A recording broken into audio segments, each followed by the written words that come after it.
Ito ang isa sa signature bird ni Sir Julius Rabino. Si Master Julius, nakauwi lang naman, kulang-kulang 500 kilometers noong nakaraang SDR 2023. Pinawalan sila sa Kalbayog sa Samar. Meron siyang kidlat sa talukap ng kanyang mga mata na i-feature ko na rin yan sa mga nakaraang kong vlog. Noon pa, dinala niya yan dito sa bahay namin noong December. Pinagtatawanan nga namin dahil halos walang talukap yan noon nung bata-bata pa yung ibon na yan. Masarap na yun yung sticker. Tapos, ito yung ibon. Ring number. UBS 1173. Labas ron. Thank you. Kung mapapansin ninyo, mukhang durug na durug talaga yung ibon pagdating niya. Kinakailangan din kasing gawin niya yung video na yun dahil yun ang hinahanap ni Boss Ron ng San Jose del Monte Racing Pigeon Association. Pagka uwi ng ibon, kinakailangan i-video mo at ipakita mo yung singsing at yung sticker. Pero dito naman talaga tayo nakilala sa mga vlog natin yung mga sistema na ibinabahagi namin sa inyo. Para sa inyo to mga lods, ni-raid natin yung laboratory ni Master Julius. Marami siyang mga paraternando dito ata siya nagtitimpla ng mga kung ano-anong ibinibigay niya sa ibon niya. Kaya kahit na almost 500 kilometers nakakauwi. Ayan no. May honey, mayroong mga corn oil, kung ano-ano pang oil yan. Pero sa mga susunod na vlog na lang natin, didetalyehin natin yan. May mga na-discovery talaga ako dito na bago lang sa paningin ko, ngayon ko lang nakita. Pero kayo baka alam na ninyo ito, ginagamit na rin ninyo. Ayan o, ayan ang isang halimbawa niyan. Pero sa susunod na nga natin siya, pagtutuunan ng pansin, dito muna tayo sa ongoing na SDR, second lap na kasi nung SDR.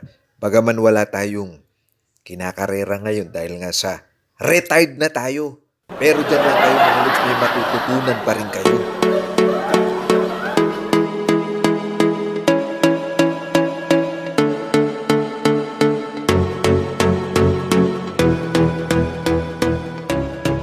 Welcome back mga Lodi at mga tropa. Ito na naman ang mga tropang gulong. Ayan no? Si Master Chef Berhel, yung nakasombrero si Master Julius Rabino at si Boss Chris Radam.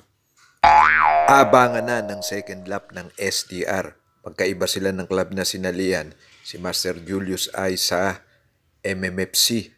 Pero sa SJ kasi siya, yung SJ sa MMFC nakikisabay. Si Master Berhel naman sa NHPC. Yan, pulang-pula. Kabila. Medyo light. Palagay ko nagkasakit yan. Galing na sakit talaga to. Oo. Gaganag. Talaga siya. Alam ko na kasi yan yung dalawa sa inilalaban ni Chef Berhel. Pero tatlo talaga yan kung napansin ninyo. Parang may sakit din to, namumula yung talukap niya. Pero alam ko na ang dahilan bakit ganyan namumula yung talukap niyan. Paano pa may lilipad? Pakita mo yung sticker, Master. Wala kang sticker. Ay, yung ano, yung tatak sa pakpak. Area sa kabila. Yung sa kabilang pakpak. Nakaliwa yata.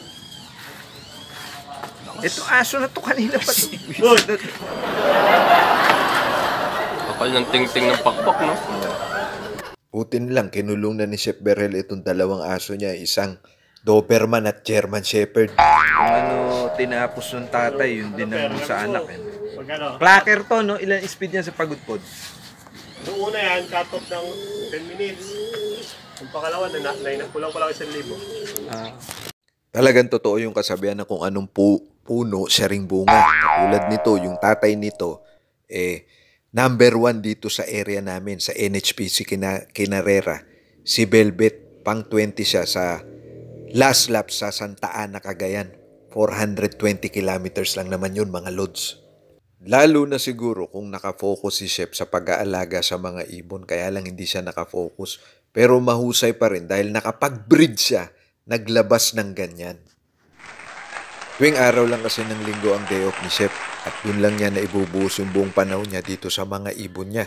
Pero totoo, kadalasan may mga order pa katulad ngayong araw na to, araw ng hintayan hanggang alas 12 pasado lang kami makakapaghintay dahil sa may order si Boss Resty Nambong sa kanya ng pansit. Lulutuin pa niya yun at idadalin niya dun sa bahay ni Boss Resty.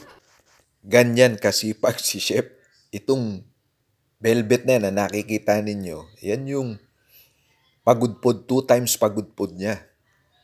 Habang hinihintay namin yung mga 3 na ikinarga niya, isang young bird tsaka 2 old bird sa NHPC. At dito naman sa mga breederan niya, ayan si Velvet mga lods, yung Santa Ana finisher niya. Na number 1 dito sa lugar namin, pang 20 sa overallan, sa last lap. May mga inakay na yan, ayan. Order ata sa kanya yan, pasingsing sa kanya. At yung iba dyan, ililipad niya. Gumawa nga siya ng maliit na loft dun sa likod ng bahay namin. Literal na magkapit bahay talaga kami. Yung bahay niya at bahay ko ay magkakapit. Nasa likuran namin siya. Kaya bakod lang ang pagitan. Pwede niyang gamitin yung coordinates ko. Pwede sigurong dito sa loft na to puro mga pang south. Kasi yun nga ang mali namin nung nakaraan. Kapag ka na magkasama talaga yung training ng north and south. Yung mga ibon mo, north and south. Pag uwi nung tinetraining, kung mauuna ang norte, may mga dalang sakit yun. Nahahawa yung mga young bird na kasama nila sa loft. Katulad nga nung naranasan niya dito sa mga anak ni 727. Ayan si 727, mga lodi. Ayan yung ibon natin noon na nagdala sa atin ng matinding kahihiyan. North and south, ewan ko ba, pinagtyagaan to ni Chef Berhel.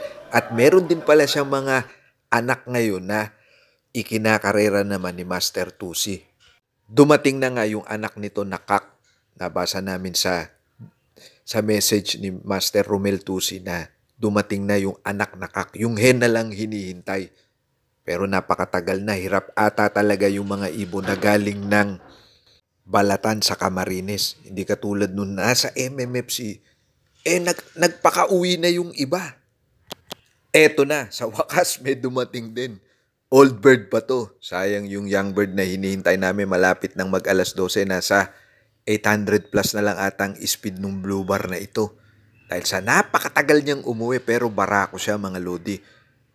Talaga atang may sumpa yung balatan na yan kahit ako sa karanasan ko noong nakaraan. Nung sumali ako dyan sa SDR, nabalatan din tayo dyan sa balatan. Hapon na umuwi yung ibon natin. Isa lang naman ang isinali natin doon. Ayan siya mga lodso. Talagang pagka ang ibon pagod na pagod. Pagka bumarakot-barako, tingnan niyo parang ang haba nung leeg niya. Pero hindi pa paiinumin yan. Mamaya na paiinumin yan. Pero batay kay Chef, mukhang nakainom na yung ibon na yan dahil mautak daw talaga yan. 2 lang ang naiklak niya, isang young bird at yung blue bar na yun na old bird. Pero dito muna tayo sa loft ni Master Julius Rabino. Ito mga lodi, yung pangit line na binabanggit ko sa inyo na nasa intro ng vlog natin. Naalala ko pa nung pinagtatawanan namin to, 2 sila nung nestmate niya, kamukha niya yung nestmate niya na hen. Pero pagka pinagtapat nyo sila, kahit ngayon pinagtapat namin, mas mukhang barako yung nestmate niya na hen. Ito, kaya sabi ko nga sa inyo, mukhang netoy talaga ito. Pagka nadagit mo yan, kung bata ka, hindi mo alam ang lahi niyan, pawawalan mo yan. Ito naman yung nag-clock na ibon ni Master Julius Rabino sa bandang Albay na to, sa MMFC kasi sumabay ang SJ o San Jose del Monte Racing Pigeon Association. Napakaganda nung mata nito. Mata pobre. Mata pa lang, sabi nga nila, ulam na. Kaya pala nakakawin ng ganyang kalayo. Pero mga tropa, sa susunod na natin tatapusin ang vlog natin tungkol sa pagbisita natin, pagre-raid natin dyan sa loft ni Master Julius Rabino. Bago natin pala tapusin, itong video na napapanood ninyo, yung ginawang pananalbahe ng mga lambatero dyan sa bandang Albay at Camarines na mga ibon na pinawalan. Kawawa talaga mga lods. Pinagtatanggalan nila ng paa, kinuha yung mga singsing. Ewan ko ba sa mga yun. Ano kaya gagawin nila sa mga buhay na ibon? Abangan na lang natin mga lods. Bye. Kala nyo, nalimutan ko na. Shout out nga pala sa mga tropang gulong natin. Subok ng subok, pero gulong ng gulong. Talagang ganyan lang mga lods. Try and try. Bye.